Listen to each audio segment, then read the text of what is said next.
robust demand through the first quarter. Joining me now is Bolvin Wealth Management Group President Gina Bolvin. Gina, your reaction in particular to President Trump's comments yesterday in that interview that, we may or may not have a recession. He avoided the question. Mike Wirth told Maria he doesn't see that happening right now. Well, the odds have risen, Cheryl, and good morning, and thank you for having me. But I'm in the camp, and I've always been in the camp, that we're not going to have a recession. GDP came out last week, and it was really good. The headline was a little bit distorted, but if you look under the hood, you'll see that the distortion came from consumers and businesses stockpiling and front-running tariffs, and goods produced overseas have to be taken out of GDP. And then it was, if you do that, it was a really pretty good number. I think I was really encouraged by consumer spending. Consumer spending is pretty much 70% of the economy. That was up 3%, and that tells me that we are going to skirt a recession this year. Mike Lee, jump in here. My question is, did we see a pull forward? Because we've seen that in some of the data as many companies and some consumers were trying to get ahead of tariffs. Yeah, well, so, that would be an inventory build, and some of those inventory drawdowns would be very additive later in the year. But I just never understood the calls for recession, because if we're lucky, we're going to bring in $300 to $400 billion in tariff revenue to the Treasury.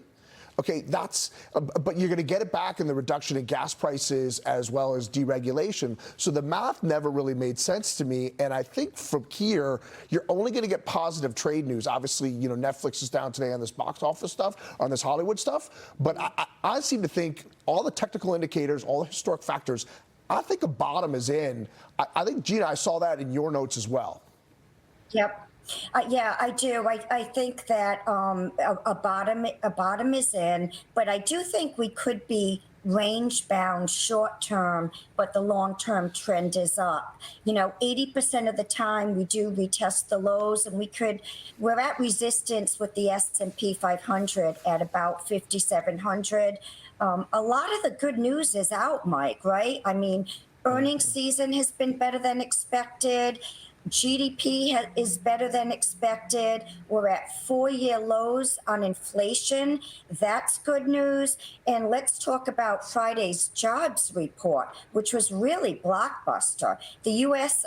Added 177,000 jobs, and unemployment remained the same at 4.2. So I'm really encouraged by all the news that came out, but I think that we could be a little bit range bound. 80% of the time we do retest. Gina, real quick before you go, you mentioned, obviously, we've got the Fed meeting this week. I want to take a look at yields this morning as we move towards that meeting, which starts tomorrow. Right now, 4.314%. We're seeing a pretty strong gain of 9.4 basis points on the 10-year.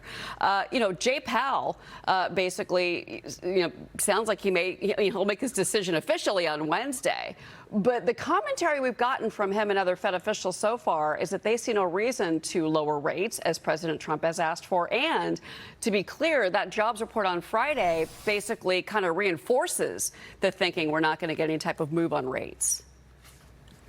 And that's the good news. The economy's doing well, so they can remain higher for longer. And I think they'll probably look at cutting in July. We might be 2 cuts this year, but they don't have to move right now because the economy is humming along. We're going to avoid a recession. And while we might be range bound in the short term, the long term trend is up. And I think we still could pull out a good year for 2025 Gina, for the stock market. All right. Well, we shall see. We've got a lot to watch this week. Gina, thank you so much for being here. Thank you. All right. Coming up, Senator John